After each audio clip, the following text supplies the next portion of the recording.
let's remember the situation in Ukraine too, for those people.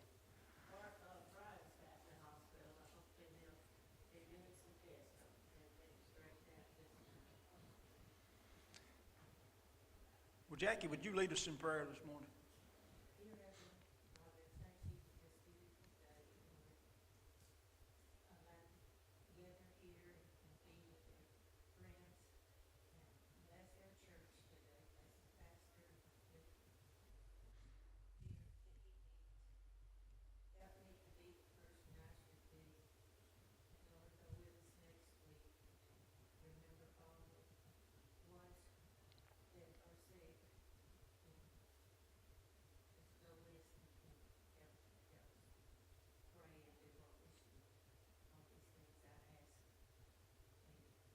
Amen.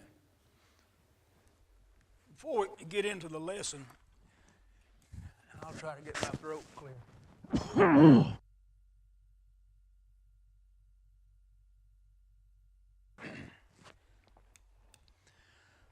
I want us to look in our books. It's about the first or second or third page. Yeah. Where it gives the doctrinal basis of our curriculum. I want to talk about a couple of those items, just to make something clear. For the most part, that's stuff that we agree with, it's not disputed. But if you look over on the right column, a little past halfway down, it says, this is something that we supposedly believe in, the pre-tribulation rapture of the church, pre-millennial return of Christ, the millennial reign of Christ. Now, these three items we neither promote nor dispute. Our church has no fixed belief policy on those three items. We believe Christ is coming back. That's what I believe. So you can think whatever you want to about this, but we don't promote or dispute either one in our church, and I just thought that might need to be mentioned.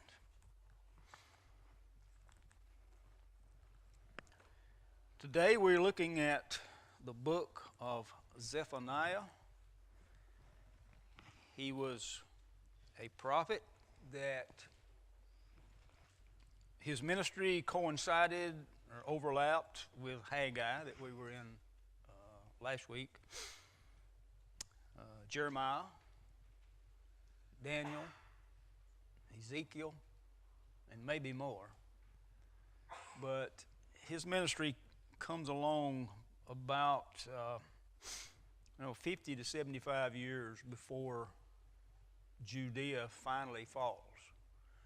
And his message, as is the message of most of the other prophets in this time period, is that if you don't straighten up, bad things are going to start happening.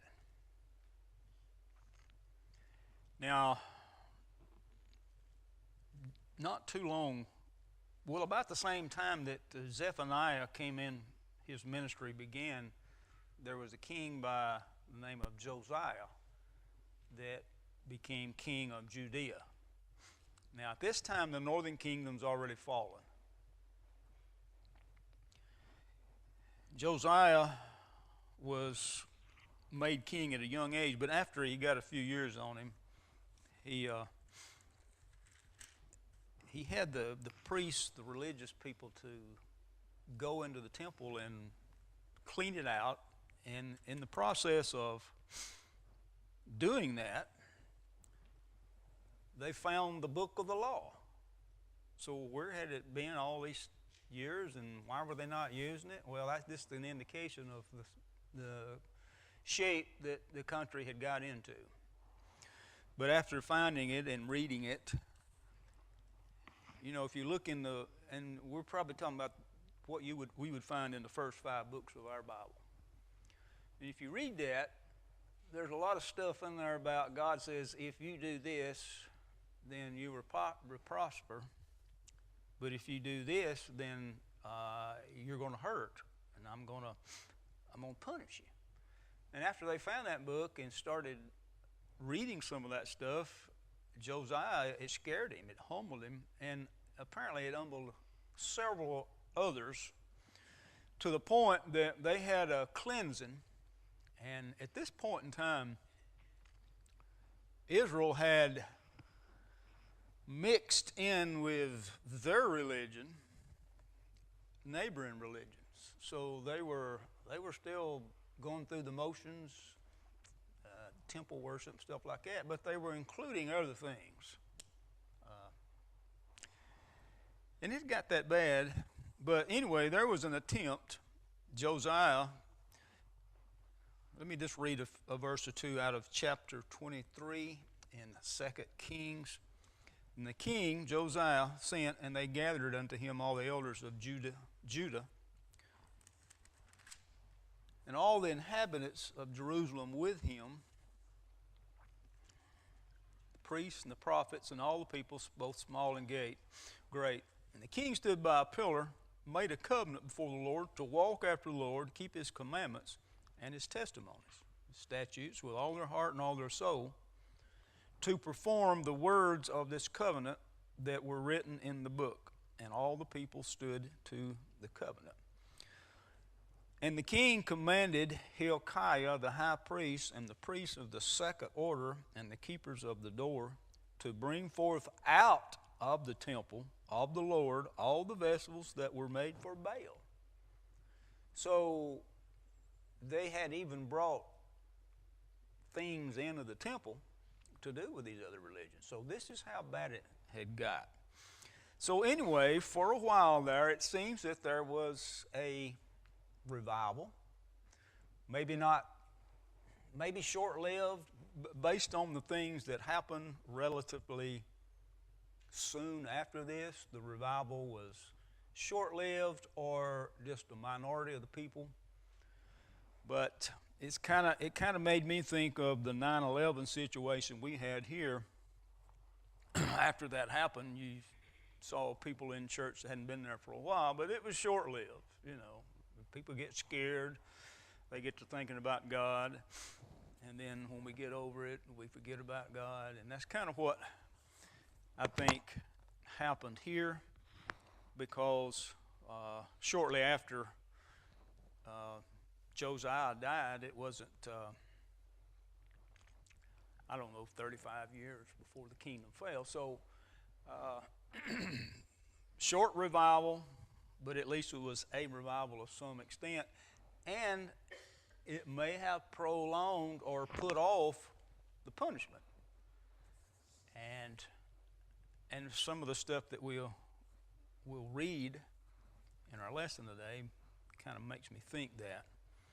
But anyway, we'll go to first chapter, Zephaniah, a prophet that we don't hear a lot about. I don't know, I guess I've heard sermon preached at it, but I can't put my finger on one. But first part of the first chapter is God telling of the destruction, the imminent destruction of Judah.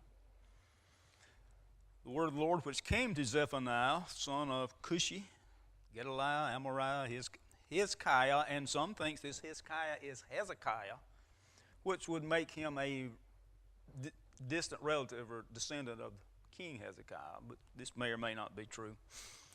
In the days of Josiah, son of Amnon, king of Judah. I will utterly consume all things from off the land, said the Lord. Now, if you go back to 2 Kings and read some more, preceding Josiah, Hezekiah was, I think, his great-grandfather, and Hezekiah was a pretty good king, but God had told Hezekiah through the prophet Isaiah that everything you have here, everything that's in this temple, everything that's worth anything in your country is going to be carried away by the Babylonians. So the judgment had already been pronounced on the people of Judah. But it seems in what I'm reading that if the people had responded to God and changed their ways, that at least it could have been put off for a while. And that's kind of what happened in Josiah's day. He did not live to see the destruction that was being pronounced on the country of Judah by Zephaniah. And I'm afraid that I've kind of got to that point with our country. I don't know if we're past the point of no return or not, but I think if God's people would stand up and make enough difference, at the very least, maybe we can put it off for a little bit. I will utterly consume all things from off the land, saith the Lord. Now, some of this prophecy to me is looking beyond even to end times, because some of the things that we're told is going to happen did not happen in that day. And I think the prophecies are, first of all, for immediate. Second of all, they touch on the coming of Christ. And then lastly, I think they can touch on the end times, however that plays out. I will consume man and beast, the fowls of heaven and the fish of the sea, and the stumbling blocks with the wicked, and I will cut off man from off the land, saith the Lord. Well, I don't think he killed all the fish and all the birds, but there's a time when everything's going to be gone, the end time. But maybe he's using some hyperbole here, but basically he's saying, I'm going to destroy Judea. And he did. And I mean, he destroyed the temple, the town, carried off a lot of people. But anyway, I will stretch out my hand upon Judah and upon all the inhabitants of Jerusalem, and I will cut off the remnant of Baal from this place. See, they had already cleaned out some Baal artifacts out of the temple, but here we see again. And the name of the Chemarims were the priests, which I think that was a name that was associated with the pagan priests. And you know, maybe Zephaniah wrote this before Josiah went into the temple and found all that and done that. This Zephaniah may be affecting what Josiah did, and that's a reasonable chance, I think. But I'm going to clean out them that worship the host of heaven on the housetops, them that worship and swear by the Lord, and that swear by Malcham, which seems to be the same as Molech, who was one of those Ammonite gods that actually people sacrifice their children to Molech. But I'm going to wipe out, I'm going to clean out, and them that are turned back from the Lord, and those that have not sought the Lord nor inquired for him. Hold thy peace at the presence of the Lord, for the day of the Lord is at hand, for the Lord hath prepared a sacrifice, and he hath bid his guests, and his guests are the Babylonians, and the sacrifice are the people of Judea.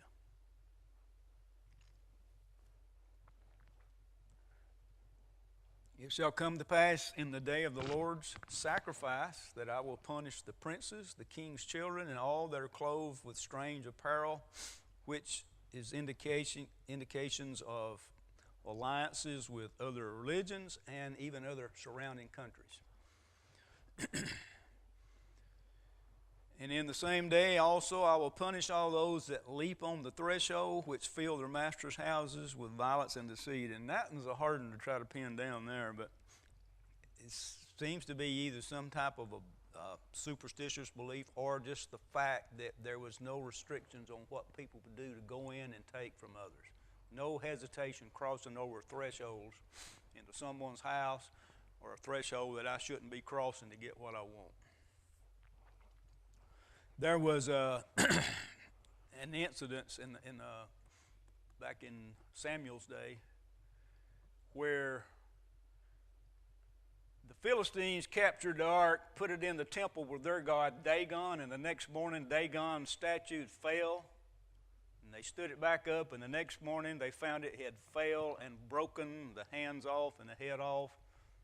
It broke on the threshold, and if you go back to that, it says the Philistines would not step on the threshold because of that. But I don't think that relates to this, but some have suggested that it might. But I think it's just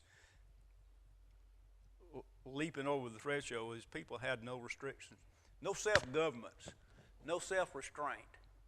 I'll just do whatever I want, go where I want to go. I'll take what I can take, as long as I can take it.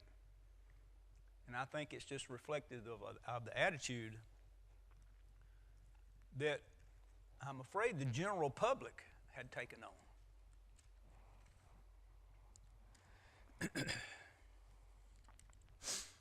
Shall come to pass, saith the Lord, that there shall be a noise of a cry from the fish gate, and all this represents the coming in of the invading army. How, ye inhabitants of Maktesh, for all the merchant people are cut down, all they that bear silver are cut off, and it shall come to pass in that time that I will search Jerusalem with candles, and punish men that are settled on their lees, and say in their heart, the Lord will not do good, neither will he do evil. So he's saying that God's going to search out everybody. Nobody's going to escape this. And people that are doing what they should not be, or people that aren't doing what they should be. People that have settled on their lees. People that have just got complacent and said, well, it doesn't matter what I do. God's going to do what he's going to do, or he's not going to do, or God's not even there, or he don't care.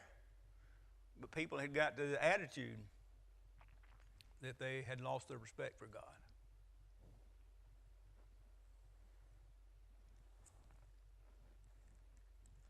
Therefore their goods shall become a booty, and their houses a desolation. They shall build houses, but not live in them, and they shall plant vineyards, but not drink the wine thereof. The great day of the Lord is near. Hasteth greatly. The voice of the day of the Lord, the mighty man shall cry there bitterly. That day is a day of wrath, trouble, distress, desolation, darkness, gloominess. And I will bring distress upon men, that they shall walk like blind men, because they have sinned against the Lord, and their blood shall be poured out as dust, their flesh as the dung. Neither their silver nor gold shall be able to deliver them in the day of the Lord's wrath.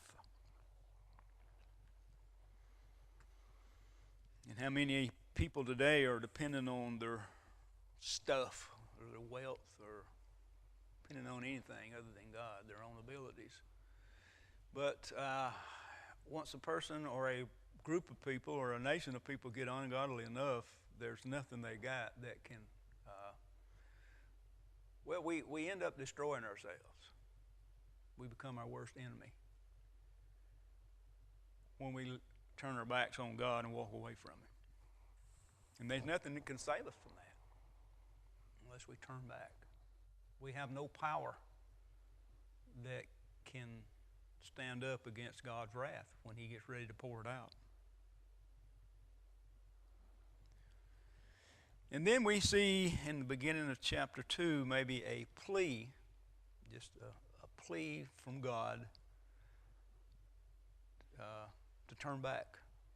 Gather yourselves together, yea, gather together, O nation not desired, before the decree bring forth, before the day shall pass as chaff, before the fierce anger of the Lord come upon you, before the day of the Lord's anger come upon you. Seek ye the Lord. It's like he's saying, I'm going to try to give you one more chance. Seek ye the Lord, all you meek of the earth, which have wrought his judgment. Seek righteousness. Seek meekness, it may be. You shall be hid in the day of the Lord's anger. So he's giving them another chance. Now, like I say, destruction had already been prophesied, and it was going to happen. But they could have put it off, I think. That particular group could have put it off had they chosen to. And then in verse 4, we quit talking about Judea and we start talking about surrounding nations and the judgment that's coming upon them. Now, we talked about last week or a couple of weeks ago in Habakkuk how one of Habakkuk's questions to God was, how is it that you take a heathen nation that's no better than us and use them to punish us? And these nations that we're going to be talking about here are nations that had played a role, at least in some parts of history, opposing Judea, Israel. But then when you think about it, Habakkuk's question, why did you use somebody that's as bad or worse than us to punish us? Well, who else did God have? There was not some great good country sitting somewhere waiting to be used as God's punishing force. That's all he had to work with. But anyway, for Gaza, and we're talking about the Philistines here. Gaza shall be forsaken, Ashkelon a desolation, Ashdod, Ekron. These were all Philistine cities or villages or associated with Philistines.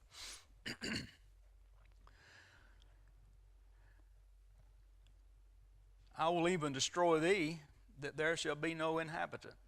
And the sea coast shall be dwellings and cottages for shepherds, folds for flocks. So wherever you live now, your cities, your towns are going to become this farmland, pasture land, woodland.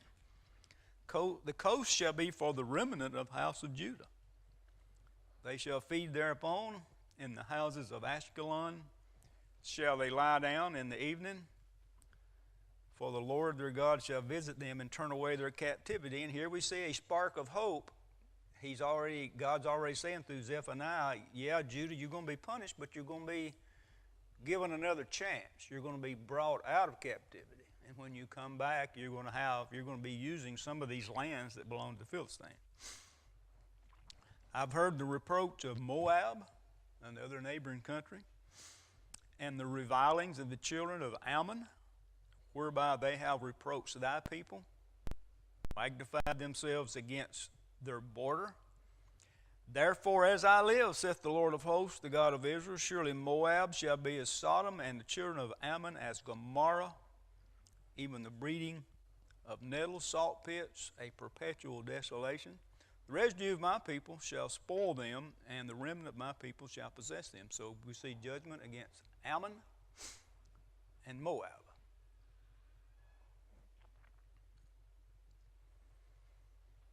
This shall they have for their pride, because they have reproached and magnified themselves against the people of the Lord of hosts.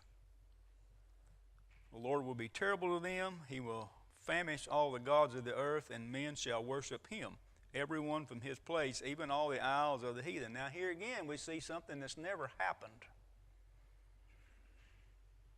And won't happen, I don't think, until the end time, where it says, men shall worship him, everyone from his place. Now, you might say, well, if you look worldwide, there are Christians scattered all over the world that do worship God. So maybe that's what he meant. But I'm thinking about a time when everybody that's left is going to worship God. And there's going to be no negative aspect.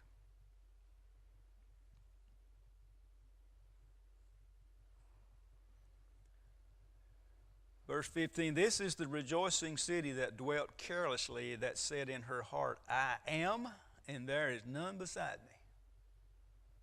Pride. How is she become a desolation, a place for the beasts to lie down? Everyone that passeth by her shall hiss and wag his hand.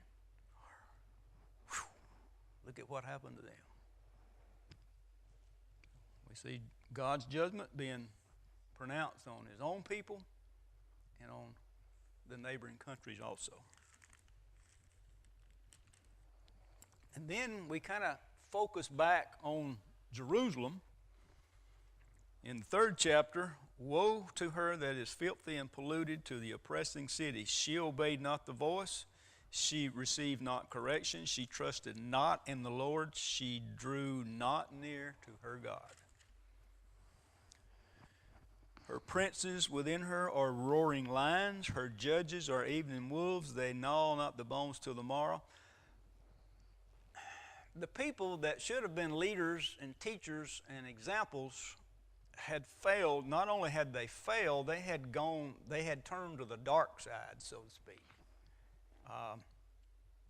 And that plays a major role in how the general population, I think, lives or doesn't live, what they see leaders doing, and things that are promoted in society. If our government is not promoting good things, and our tendencies are kind of mean to start with. We're human beings. We've got that nature. I'm thankful for the good examples that I had in front of me when I was growing up, but I still need them. We still need them, and we need to be those examples. God's calling on us now as Christians to be the examples that we need to be for the world around us. And rather than join in and say everything that's going on around us is okay and we'll just start doing it too, we need to be strong enough to stand up and take a stand. We need to draw a line between right and wrong. But anyway, he's giving them down the country for their failures. Her prophets are light and treacherous persons. Her priests have polluted the sanctuary. Remember, they had to clean out artifacts of Baal.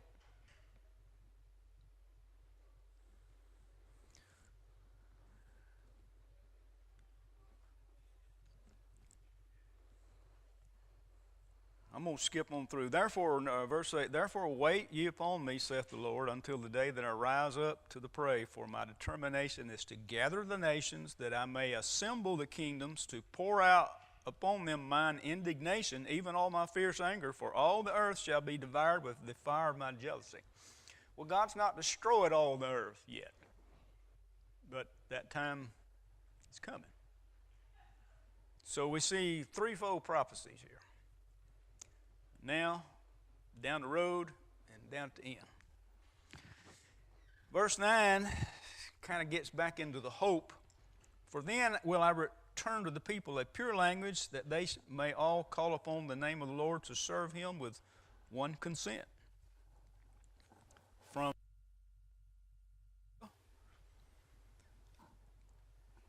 my suppliants, even the daughter of dispersed. Think about the scattering of the Jews. They were all over the world, even in Jesus' time. But then think about World War II and all the European countries. The Jews were scattered everywhere. But what he's saying here is all my people and all God's people is us, Christian, born-again believers, scattered all over the world. The time's coming when people all over the world will acknowledge me.